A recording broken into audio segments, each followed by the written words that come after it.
Greetings, my noble viewers. I cordially invite you to my review of the Hellfire Club. I was gonna try to do that the entire video, but I'm like, nah. Hey guys, this is Eva94 back with another action figure review, and this time we're looking at the Hasbro Marvel Legends series, the Hellfire Club set. So this is the 2020 convention exclusive, what would have been an SDCC release, but of course, due to cancellations, due to recent current events, we are getting it online now. It looks like September 25th seems to be the day. They're having a Hasbro Post Con. I'm assuming that's when they're going to release it online. Let's get right into it because I'm going to try to get a little in depth with this because the presentation in this box is awesome. So if you're one of those people that doesn't like looking at the box, well, skip ahead I guess, because I'm going to show you the box here. So the first thing we notice is the embossed gate here. You can feel it, it's glossy and it is lifted, it's embossed compared to the rest of the box. We have a sleeve for the bottom portion here. On the side there's nothing really going on there, and in the back side we do get an image of the figures of the Hellfire Club within this set.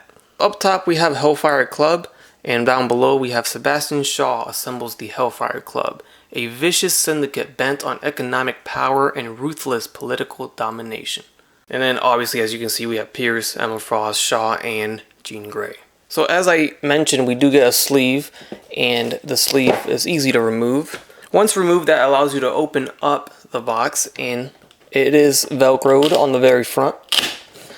Once you open it, we get a very nice image of the inner circle right here. And then on the left and right flaps, we have portraits of the figures. So first up, we have the White Bishop, Donald Pierce. While little is known about his past, Pierce's wealth and family name brought him into the Hellfire Club, where he has become a nefarious force. We have Emma Frost, the White Queen. With devastating telepathic powers, Emma Frost is capable of anything on behalf of the Hellfire Club's inner circle. And moving on to the right flap, we have Sebastian Shaw, which is the Black King. Wealthy industrialist Sebastian Shaw uses his superhuman abilities to absorb and convert energy in pursuit of global domination. And last but not least, we have our one and only Jean Grey, the Black Queen, a phenom whose powers of both telepathy and telekinesis are virtually unmatched. Jean Grey is enlisted into the club's inner circle with the power of psionic device. So from here, to get to the figures, we have a flap. Within a flap here, we have another flap. This side is taped, this side is not, so you just want to pull the flap, and there are your figures, all four of them with accessories and all. But wait, before we get to the figures, there is more, and this is actually really cool. So stick around if you want to see something cool here. We get a letter from the Hellfire Club. Let's see what could that be. Let's see what they have in store for us. Here's the front of the letter, nothing written on it.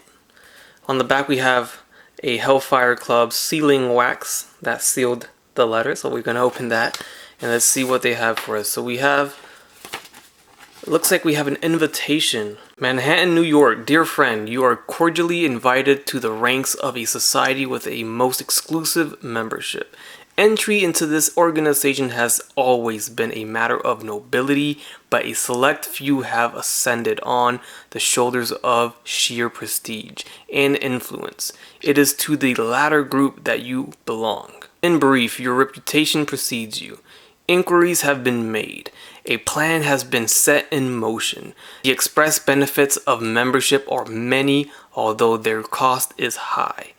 If you can survive the viper's pit of revolving alliances and hidden agendas, a gilded future awaits. It is very seldom that the inner circle removes the shroud of secrecy and steps forward in pursuit of a new initiate. You would do well to heed their call. The inner circle awaits your response for now. Sebastian Shaw, Jean Grey, Emma Frost, and Donald Pierce. I don't know about you, but that is really cool. I like that they added that. It's a nice little treat to have when you're opening your set here, your figure. Very cool of Hasbro to do that. So here are the figures a little bit up close. What I really like here is the background that they gave us. Look at the background there.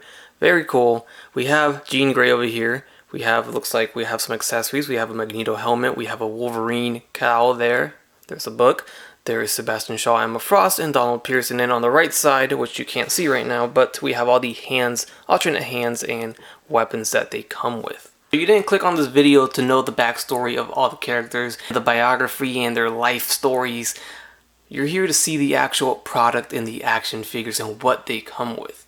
But since this kind of is a bit of a unique set and not everyone really knows what the Hellfire Club is, including myself, I'm not gonna BS you, I really don't know much about these guys, so I did look some stuff up about them. So the Hellfire Club was created in England by the social elite, and it was mainly to influence politics. Later on, of course, they made their way to other locations such as China and the United States, such as Boston, New York, Los Angeles, Philadelphia, and more. The majority of its members were actually born into the club. Only a select few were actually invited. You had to be, very high status for that. And then just being within the club was a risk because it's filled with backstabbers and traitors all over. Everyone wants to be you and take your spot, and they could just do just that whenever they want. So what we got here is the inner circle of the Hellfire Club, which is mainly, of course, mutants. At one point, we actually have Magneto as the leader of the inner circle. And as you can see, we have more familiar faces with Emma Frost and Jean Grey. Jean Grey coming into the picture because she was brainwashed. That's how she actually turns into the Dark Phoenix. Listen, that's pretty much all I know for right now. Let's get into the figures. First, we have the White Queen, Emma Frost. And she actually doesn't stand very well, to be honest. It's very hard to get her to stand. She does have these high heels, so it's just hard to play around with it. And she kind of has these gummy knee joints. It's harder for her to stand sometimes, but you just got to play around with it a lot. Be a little patient and you'll get her to stand for sure. So before turning good, Emma Frost was actually a pretty bad person. She tortured a lot of X-Men, and she actually played a big part in the Dark Phoenix saga, where of course they brainwashed Jean Grey, and that's how she came into the picture here. But anyways, the figure itself looks very nice. I really like the hair sculpt and the face. Looks good. Paint job came out well. We got the cape here with the sculpted fur. Nice painted detail there. Little boot pearl there. Got a nice looking corset. I mean, she's looking pretty nice. I'll just leave it at that. So going down to the bottom, nothing too crazy here. It's just all white. Make sure you clean your hands. White figures tend to stain pretty easy. But there's your closer look at the Emma Frost figure. And next up, we have our brainwashed, corrupted Jean Grey. We all know already how she came into the picture here, and she's pretty much sporting the same body mold as Emma Frost over here. And strangely enough, she stands a lot easier than the Emma Frost. I don't know if it has to do with the cape, but she just is easier to stand, even though she is sporting the same exact body mold, even the same high heels and all, same corset and everything. So there she is. This is the Black Queen. And the sculpt is pretty nice. I mean, look at the hair. I gotta admit, this Jean Grey, she's looking pretty spicy, to be honest. Cape is sculpted very nice. It's kind of like waving in the air there, so you can get her doing some pretty cool poses with that. Here's a look at the corset, and I might as well just bring in Emma into the picture so you can kind of see how they are sporting the same body mold. And I think these are new body molds. I haven't seen these before, but I really am digging the head sculpt, and the hair sculpt looks really nice. We got the rose right here, the spiked choker around the neck. The hair looks really, really good, and the head actually pops off because she comes with an alternate head. She comes with an alternate Selene head, so instead of Jean Grey, you can have Selene as the Black Queen if that's what you want in your inner circle. So I like the option there. I like that they gave us that option, but I think we're all going to display it as Jean Grey. I like the Jean Grey head sculpt a lot better, and on my particular Selene, it looks like she didn't finish putting on her lipstick because it's not fully painted on the upper lip, unfortunately for me. But you can see everything else is painted pretty decent, and the hair looks good. Not too bad. Not as nice as Jean, but still pretty good. So one thing about this head though is because of the hair is straight down, she really only looks forward. You can't pose her looking to the side, and her face is just kind of like it's a face that if you try to turn the head, it's just not gonna look too well. I don't know. I think the big deal here is the hair, and not allowing her to look left and right. I mean, you could do that, but that looks kind of weird. I don't know, maybe it's just me. But yeah, definitely leaning towards the Jean head a little more. So in the interest of time, I'm only going to show the articulation of one of these figures because, I mean, why would I show it for both? Because they're the same. So the head is on a ball jointed hinge. It looks up about this high and looks down about that low. Now, of course, for Emma, it's not going to be as much because of that sculpted hair. You know, she looks down just fine, but looking up, it could, you know, be a little bit of an issue, but it's okay. Left and right's just fine there. Now, take a look at the arms. Of course, the cape is hindering a lot more on this figure, so when you try to spread the arms apart, that's not really going to happen. I mean, you could, if you want, remove the cape entirely. Now you can have full range of the arm articulation, and I guess the same goes for Jean, although she's got some more space for the right arm here. But both figures have the same arm here, so we have no bicep swivel. We have a single jointed elbow that bends about that far, and it's a swivel at that elbow. Of course, the arms go in and out. They go forward and back. We have a swivel at the wrist with a hinge at the wrist. We have a torso waist swivel here, and it goes back pretty far, and it goes forward pretty decent too. Legs are going to kick forward about this far and go back down. They go in and out. Thigh swivel very nicely right there where the I guess you would call that the stocking, where that ends there, so that's pretty good. So the swivels there. We have the knee joint, double jointed knees, ankle hinge, and then we have the ankle rocker at the foot right here. So Emma comes with a pair of fists, and that's about it for her. So you have the option of having the open hands or the closed fists. Now Jean, some more options here. We have the open hands already attached on the figure. You can give her a pair of fists as well, and she gets an extra pair of hands. It's grabbing hands, and that is because she needs to grab her whip that she comes with. So here's her whip, and it's a very, very soft, super pliable plastic here. So I mean, it really does look like a whip. So pretty cool. The sculpt is there. Looks nice. It's just all black. And there's the end of it. And there is a look at Jean Grey with her whip in hand, which she holds pretty nice and firm. So here is the Black King himself, Sebastian Shaw. A big standout of this box set are the head sculpts. All of them are very well done, thus making the rest of the figure better. So I like the head sculpt. It looks good. Going down, you can see the hair sculpt is also done very well. This whole new torso piece is a new sculpt. Actually, right below it, this is what they did here, which is kind of crazy. But they actually just used, let's see if I can pop the head off. I should be able to, yep. They actually just used our tuxedo body, which was used for Nick Fury. I think the movie Nick Fury from Captain Marvel. They removed the tie, and that's it. So that's how they gave us that collar in here. And then, of course, the scarf or the ascot is what covers that. So now you don't even notice it, and you still get that subtle collar beneath the jacket here. I'm sure this is not called a jacket, so sorry about that, but we do get a vest here, nicely painted as well. We got the buttons painted gold, and down to the bottom of the figure we have the legs, and then the George Washington Air Force Ones right there. So looking really good. And actually this figure is the same body as this figure. So there's a little trend there. The two female figures are the same body, and the two male figures are the same body. So we got Donald Pierce, and the head sculpt looks very good, just like the rest of the box set. There's the hair, and then the ascot covering, the Nick Fury torso there. Exactly the same figure as our Sebastian Shaw, just colored differently. And you know, doesn't bother me, looks good. And as you can see, I attached the cybernetic hand.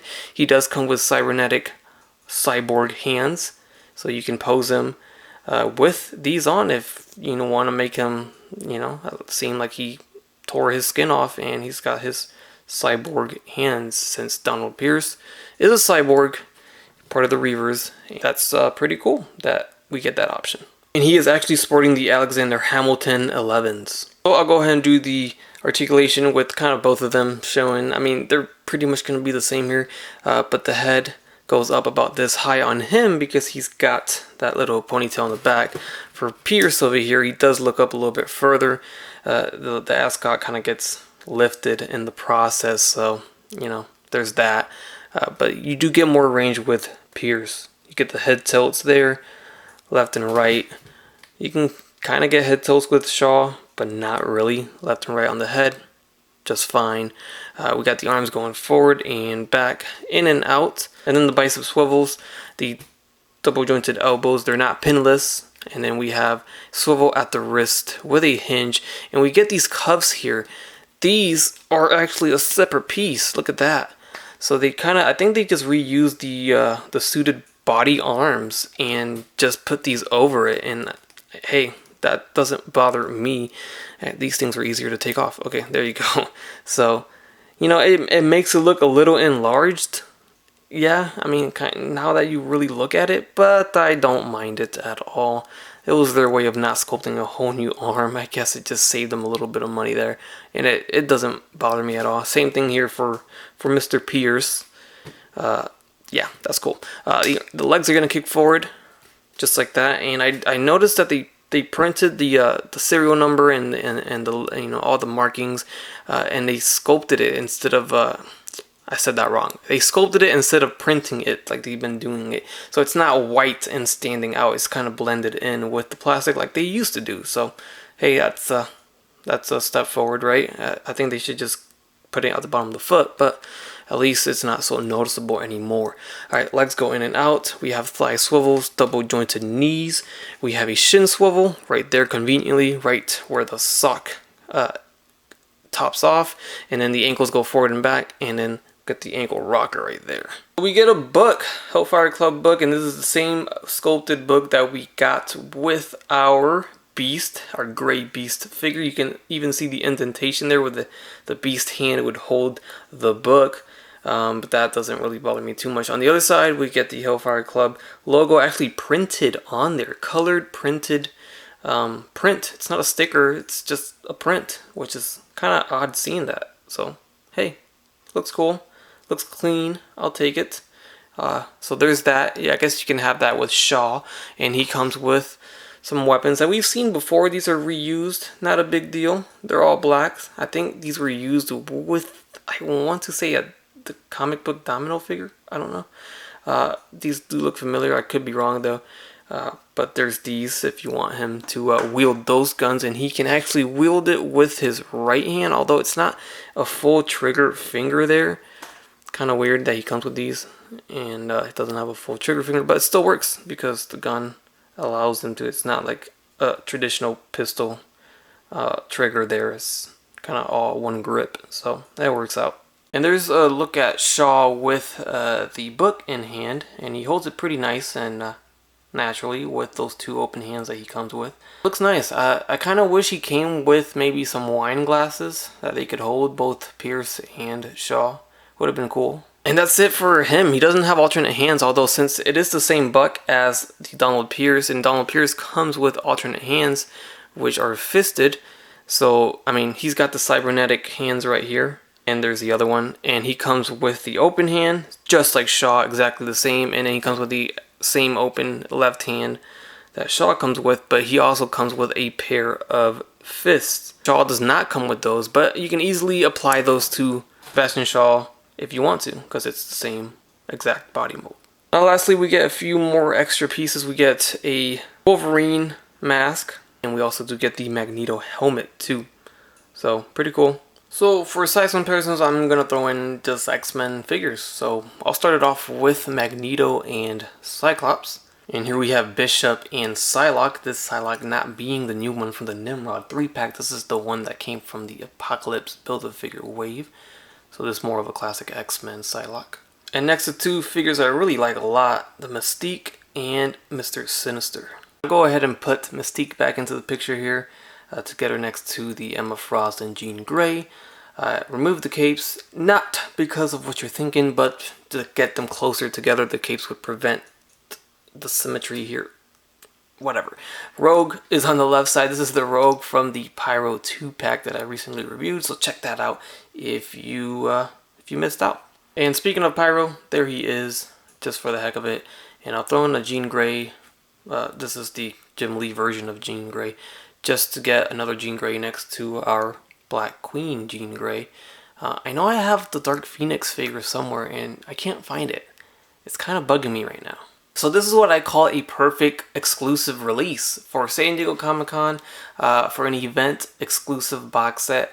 This is perfect. You know, selling these separately in a wave at retail probably wouldn't have done too well. I don't know. At this point, it's all adult collectors buying it anyways, so we would have bought it either way. If I take that back, it really makes no difference, but still, it makes for a great, awesome event exclusive because they're able to do that very fancy box art and give a nice overall presentation to the release. You don't simply throw that box away. I hope you don't, even if you're not mint on card collectors. Alright everyone, I hope you guys enjoyed this review of the Hasbro Marvel Legends Hellfire Club box set. If you did, leave a like.